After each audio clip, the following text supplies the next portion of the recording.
What up, y'all? This is episode 12, I think. And holy shit, I feel like an adult right now.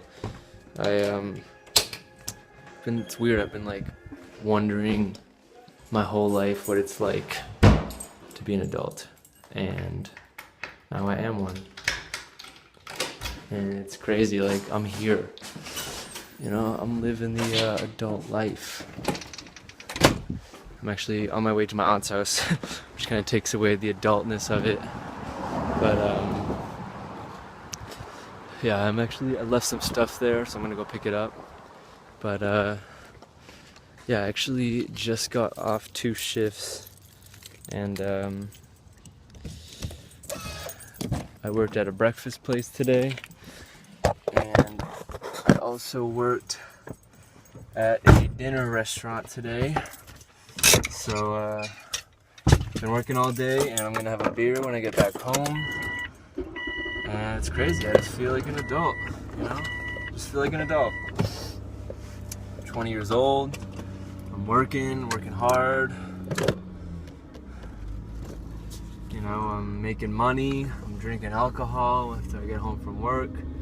I got other ideas of ways to make money. So I'm gonna be like hustling and shit.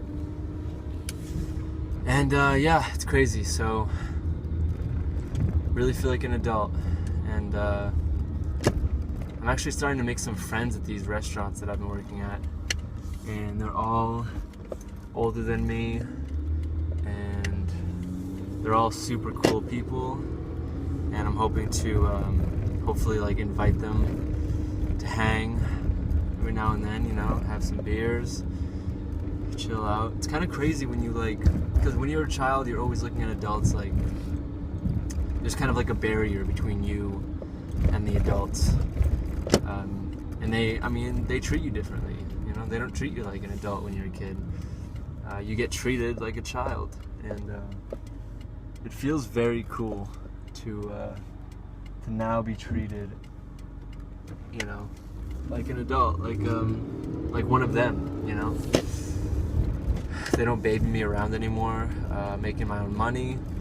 I'm planning to live on my own. Like, the more I think about it, I'm just like, I'm growing up so fast. You know, next year I'm gonna be living in Istanbul for an entire year by myself, essentially. My friend Ellie is gonna be with me, but she's just another 20-year-old, and she's gonna be the only person I know there, basically. You know, I mean, my family has connected me with a few people that they've met along the way, but for the most part, not gonna know anybody. And yeah, I've just been growing up so fast. I also I've done a lot of things. When I look back on the past, at least, like mostly the recent past, sometimes the distant past, because I grew up in a city, and you know, a pretty like low income area, so the people around me were always getting into trouble. I stayed out of it for the most part, but at least these last couple years, I've been like, ever since I went to college, I've been doing shit that I never thought I would have done. Like, I've been going to clubs, I've been hanging around with like some sketchy ass people sometimes. Not right now. I've been pretty sober lately, but you know, in the last 2 years, I've done a lot of drugs. Nothing super dangerous. But probably the most dangerous thing I did was like LSD, or like magic mushrooms. But those, despite popular belief, those really aren't too dangerous.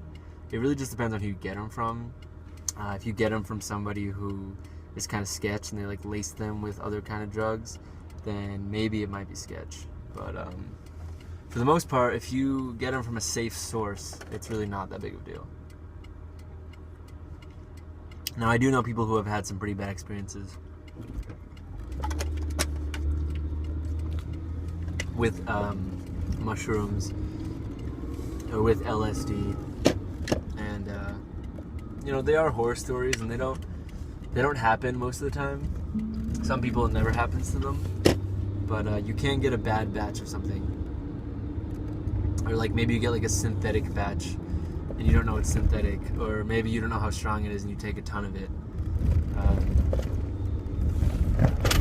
You know, I mean, drugs are sketch. That's why they have the reputation that they have.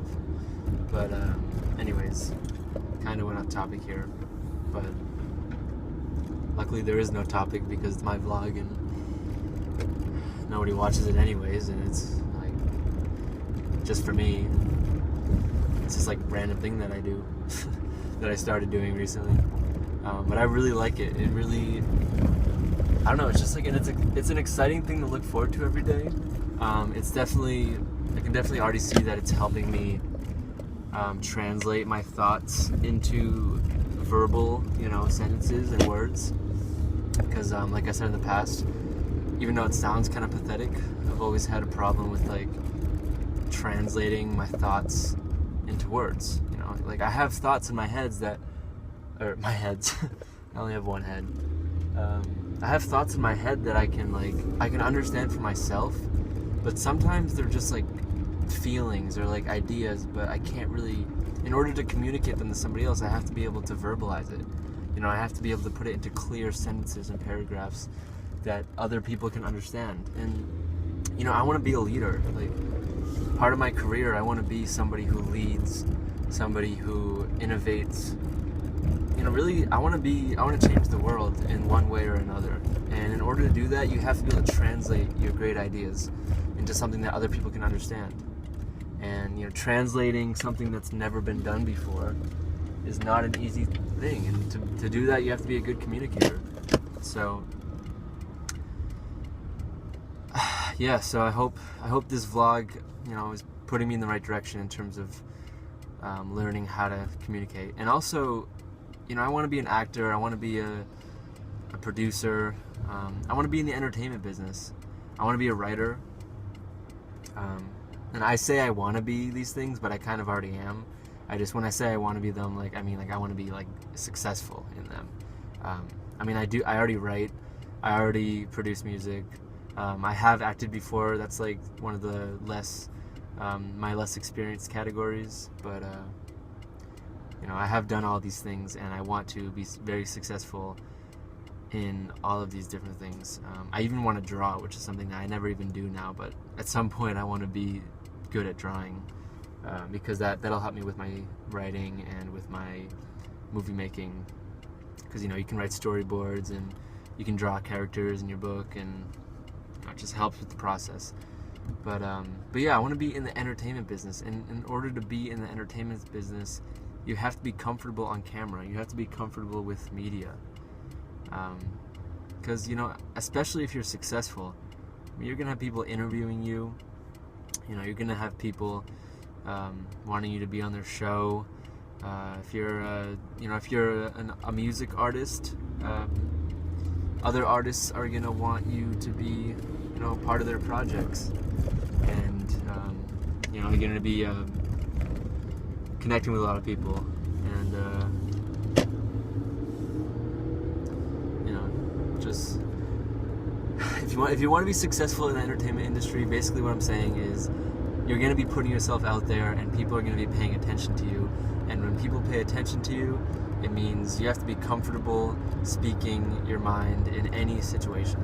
Whether a camera's in front of you, or whether you're in the studio with another artist, you just got to be comfortable. And I think it starts with translating what's going on in your mind to clear sentences and ideas that other people can understand. Because and I have a friend of mine who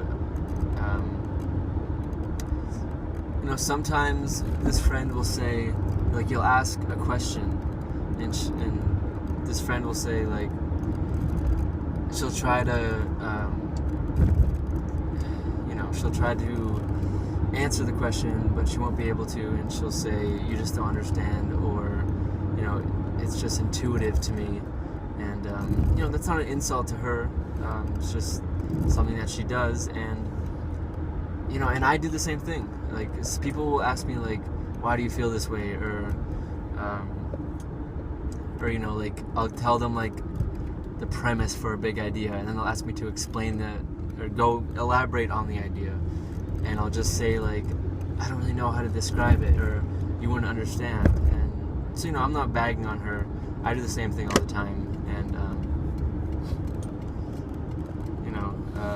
I just don't think that's an efficient way to communicate with people, because it doesn't, you know, telling someone else that they just don't understand what you're trying to say, I don't know, it's like a cop-out. Like, it's your responsibility to explain it to them, and if they don't understand, then then you're to blame, or, you know, or you're responsible for the miscommunication, especially if it's your idea, or if it's an idea that you have that the other person hasn't been exposed to or doesn't understand.